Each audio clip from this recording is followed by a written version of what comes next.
In this episode, we're going to be looking at the 4 critical levers that you can A/B test in a long-form sales letter. You might want to take notes. Here we go. Welcome to Health Business Mastery, the Creative Thirst podcast. I'm your host, Bobby Hewitt.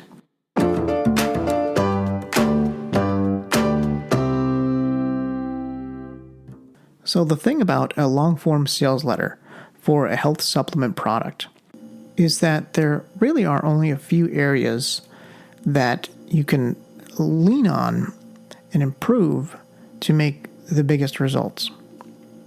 I've identified 4 of them, and we're going to be looking at each one with examples in this episode. When it comes to long-form sales letters, most health marketers believe that the copy is the most important thing. And because of that belief, they tend to take multiple swings at the bat with different copywriters. And what that leads to inevitably is completely new copy, a completely new approach. If they're not starting from a blank slate, they're keeping the hook and they're starting from scratch. Or they're sort of cherry-picking elements that they like from the existing control and just improving the copy. The problem with that is that you're throwing out the entire copy in many cases and starting all over again. And you're really relying on the magic of the copywriter.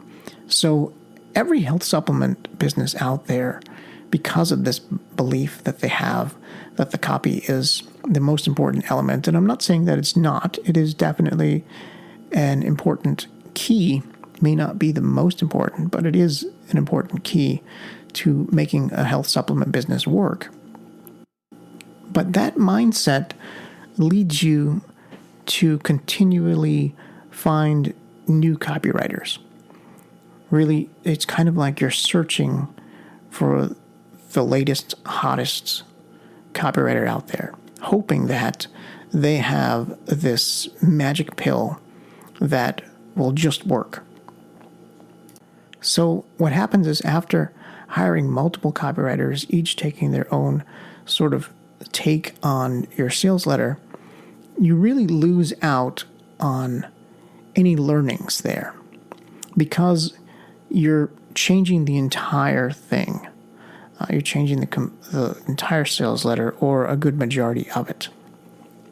This episode, we're going to be unpacking sort of a framework, or really 4 areas that are the most important levers to test for any long-form sales page that's selling health supplements. Smart supplement marketer is always out ahead of it. They're looking for a head start. They're looking to A/B test different angles from day one because they know every hook is just a ticking clock. They don't wait until a working funnel stops working, because at some point it inevitably will.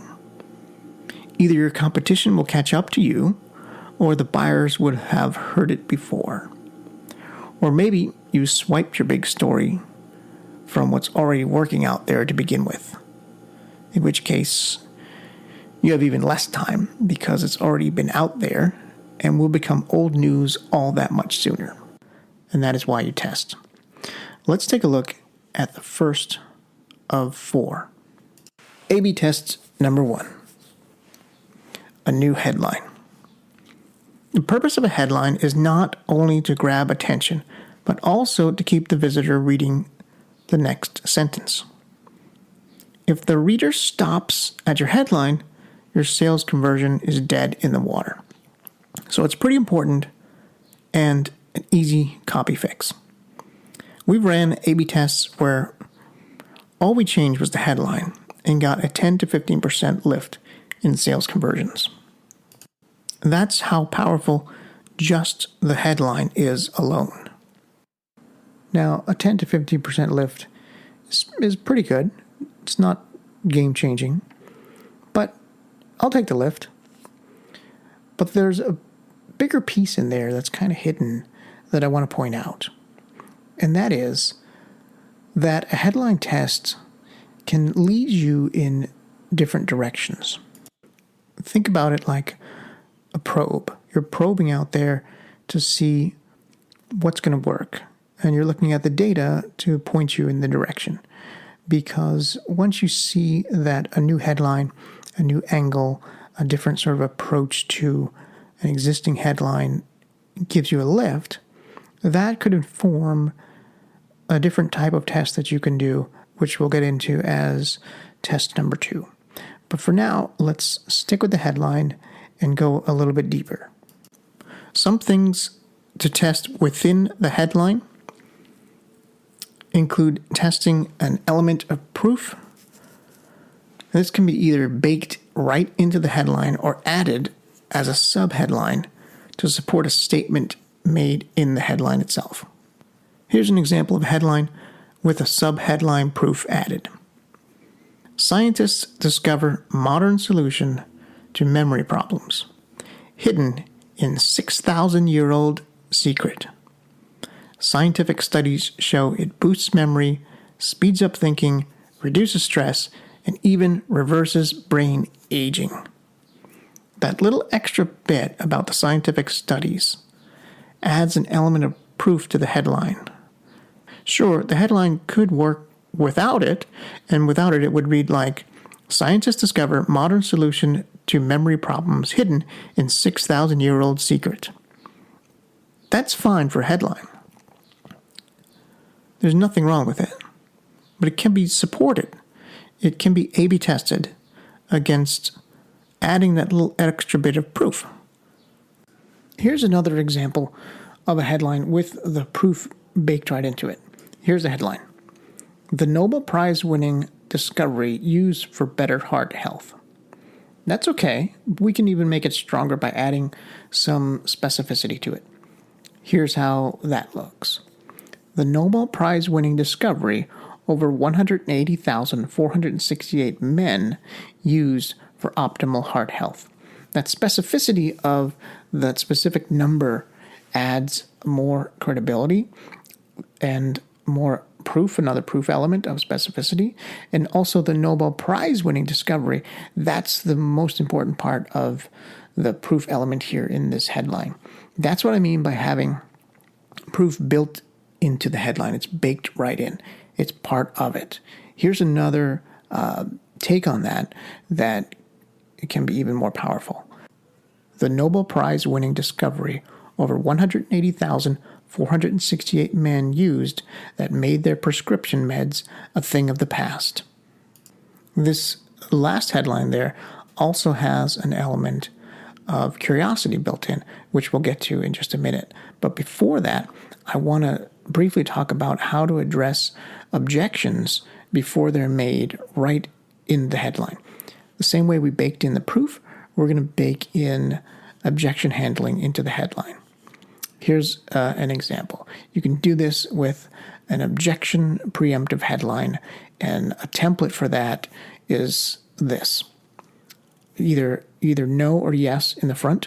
So it could be insert no or yes, comma, you, and then you insert the preemptive objection, and then you follow that with to, and then follow that word to with the achievable desired result that you want your prospect to achieve, or that they want to achieve. Here's what it sounds like. No, you don't have to count calories to lose weight. So we started with no. You could also do this headline with yes in the beginning, and then we went with you. No, you don't have to count calories. That's the preemptive objection to lose weight, and lose weight is the desired result. Another approach to that would be something that sounds like this. I haven't counted calories in 20 years, and why you don't have to count them either. You could replace I with your celebrity or doctor or someone that already has credibility. Either way, it works the same way. that last headline, that last little extra bit on the subheadline, and why you don't have to count them either, also is a curiosity play and another element that you can test within a headline. Let's get into that now. Besides proof, you can test adding an element of curiosity. The element of curiosity should imply that there is going to be some type of payoff for the reader. What I mean by payoff is that element in the headline that's the curiosity part is going to be answered. That's the little nugget that keeps them reading, keeps them on the hook. So here's an example. There is a secret flaw in calcium supplements.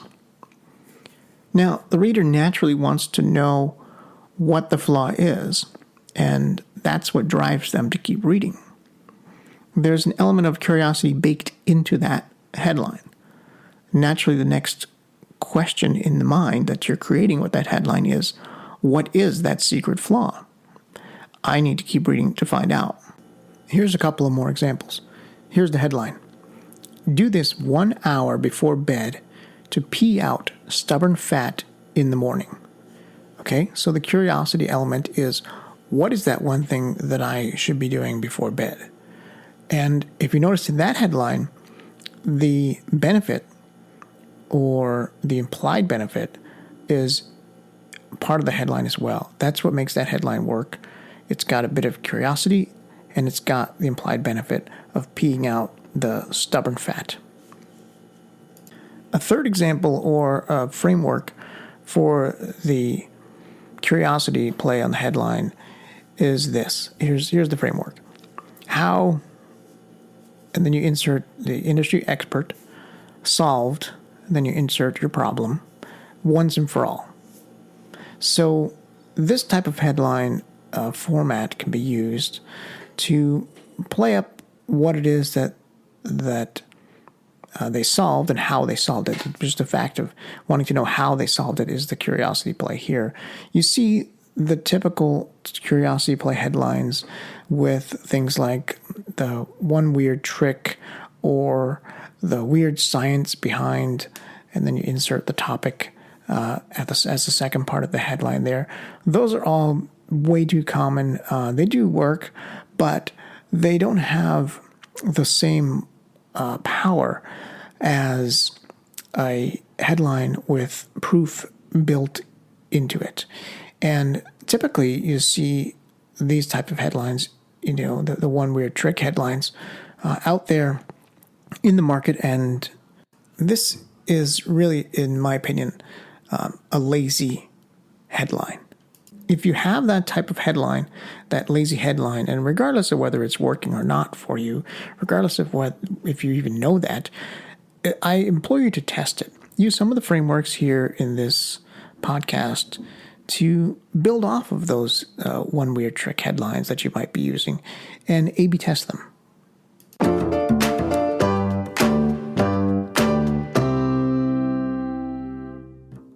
Good copywriters often spend the majority of time on the headline and the lead, which we'll get to next. In A/B tests number 2, testing a new lead. The lead copy includes the first 250 to 700 words or so. That's where you build your story.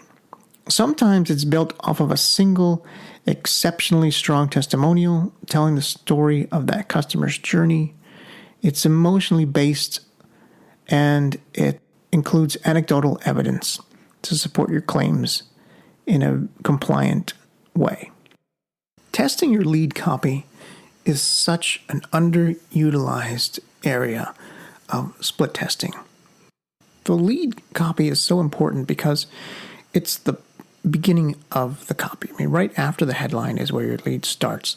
And this is the intro copy that is meant to pull in the reader into the sales letter so that they can read the rest of the letter. It's even more vitally important to test lead copy on a video sales letter. In a previous episode where I interviewed Max Fata, we went into depth on video sales letters. You might want to go back and check that out in the archives.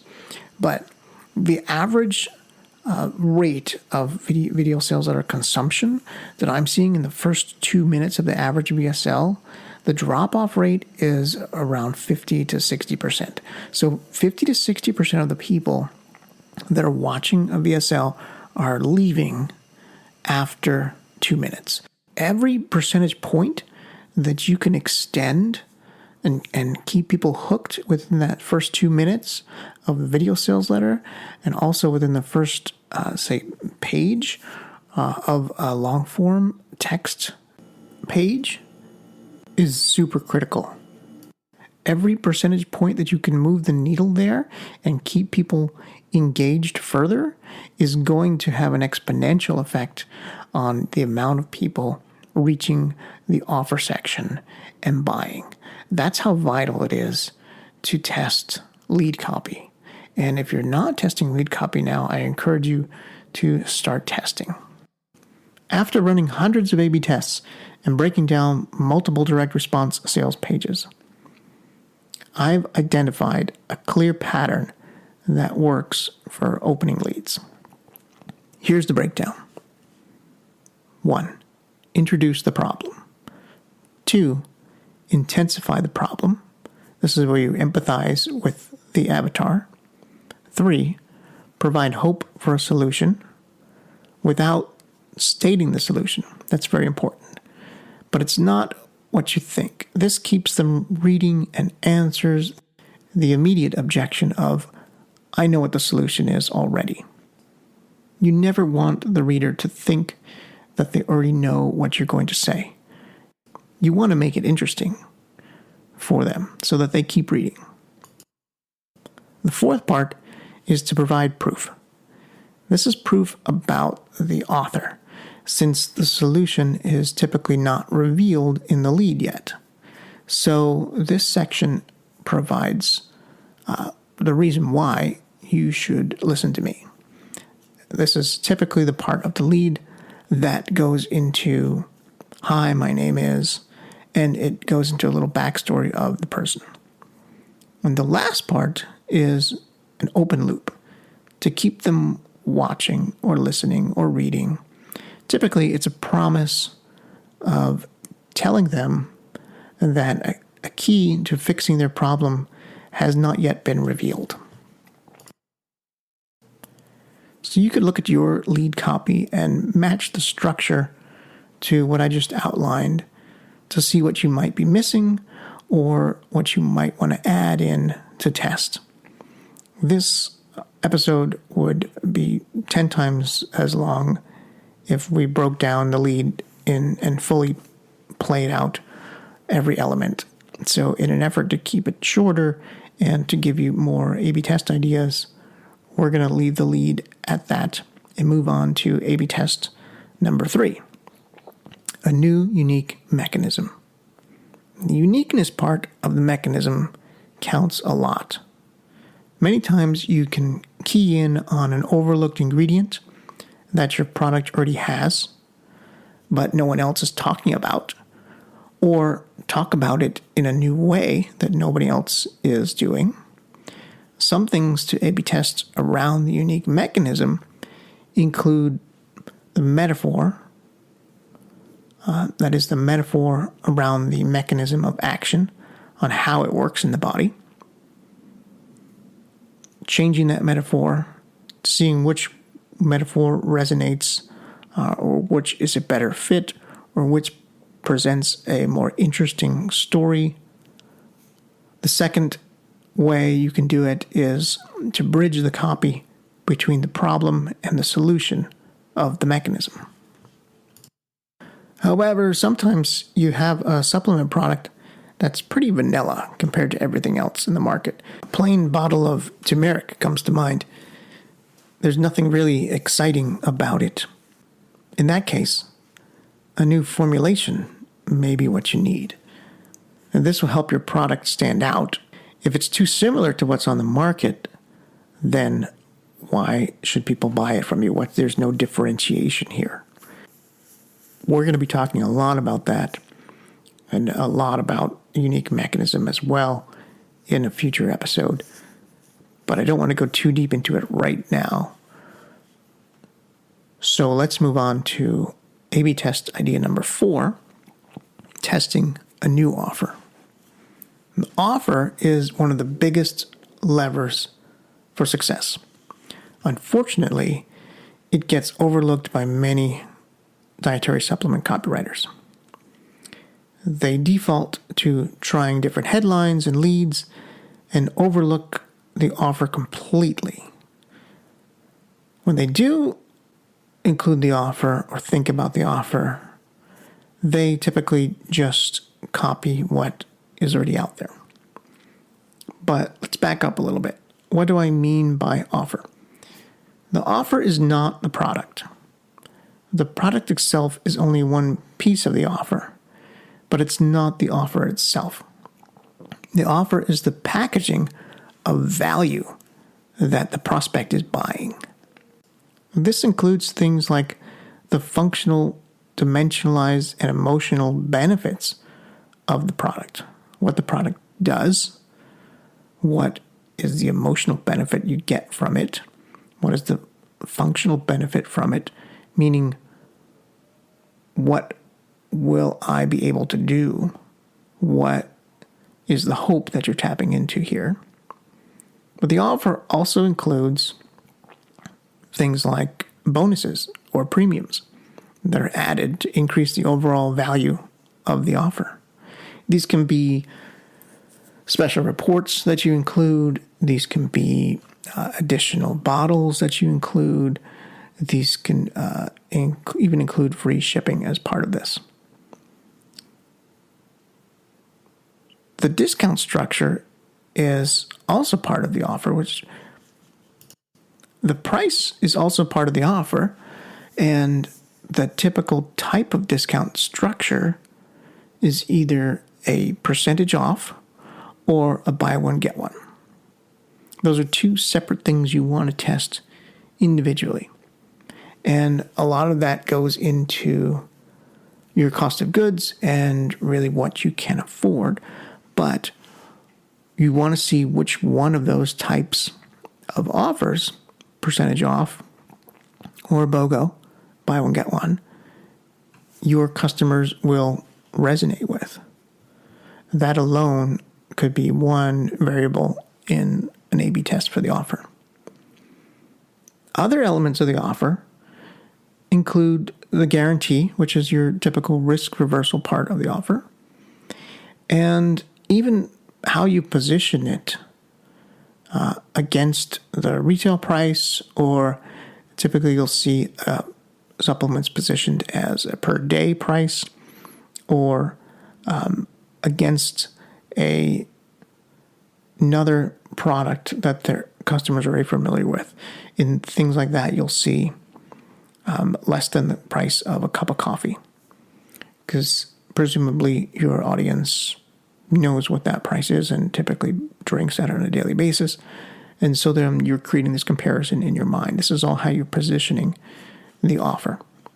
But the offer is actually even more than just that. There are a few different types of offers. Let's go through a few broad ones. First one we're going to look at is what's called a soft offer. This is an offer where the prospect can get your product and pay later, or pay for part of the product today, but not the total price. So for example, this would be a pay half now and pay half later after experiencing the product. Soft offers will almost always outperform a hard offer, but the risk is in collecting the remaining amount at a later date. There are other iterations of this type of soft offer. For example, pay a small shipping and handling fee now, and we'll bill the rest later. Or the classic infomercial offer to pay in 3 installments, with just the first installment due today. Essentially, you're adjusting the terms of payment, but not the actual cost. Although in some cases you may add a finance charge for installment payments if your product is extremely expensive. The free plus shipping offer is also lumped into a soft offer. So the second type of broad offer that we're going to be looking at here is called a limited offer. And this is a pure scarcity-driven offer. The trick to making it work is to have a legitimate reason why it's actually limited in some way. For example, a limited supply of items in stock, or a limited number of seats available that are restricted and out of your control. This offer is, well, it's a limited time offer. The most common limited time offers that you see are discount offers, which is a perfectly good and valid reason to limit it. Now on sale for X% off for a limited time. You'll see this a lot, and it works. And there's no reason why you shouldn't add a limited time to any of these offers, or combine several of these offers together to make one mega offer. The last type of offer we're going to look at here is called a qualified offer. This is an offer that requires an application submission. So before the prospect is able to buy, they need to take a qualifying step, which can be submitting an application of acceptance, or it can simply be filling out step 1 of your billing address, your name, address, or it can simply just be filling out your email address. It really depends on which makes sense for your particular product and offer. If you're shipping a free plus shipping bottle, it makes more sense to ask for the full shipping address as a step 1 in order to qualify. If your offer is for a digital product, it makes more sense to just ask for the email address to qualify for the first step. In the end, most of the weight in moving the needle comes down to writing marketing copy that effectively sells supplements. Good copywriting makes a big difference in your sales numbers.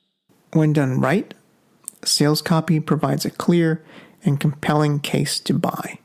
It influences skeptical visitors to change how they think, and it builds loyalty over time to continue to keep buying again and again. These 4 quick fix A/B tests are great places to move the needle. A good A/B test is worth every penny, because a better test means better insight, and that insight lives well beyond the price of the test. Whether you're running A/B tests every day, or if you've never run an A/B test before, I encourage you to choose one or more of these 4 quick fixes and implement them immediately. Creative Thirst is a direct response digital agency focusing on conversion rate optimization and A/B testing. We work with dietary supplement companies who are struggling to maximize the profitability of their funnels so they can scale. Through the last 7 years in the online health space, we've optimized many dietary supplement businesses. And in that time, we've uncovered the 3 critical funnels for success. We put together that information in a free digital download called The 3 Funnels Every Health Supplement Business Needs to Build a Multi-Million-Dollar Empire. You can get that free report by going to creativethirst.com. Scroll down to the appropriate section and click on the blue Get Your ebook button.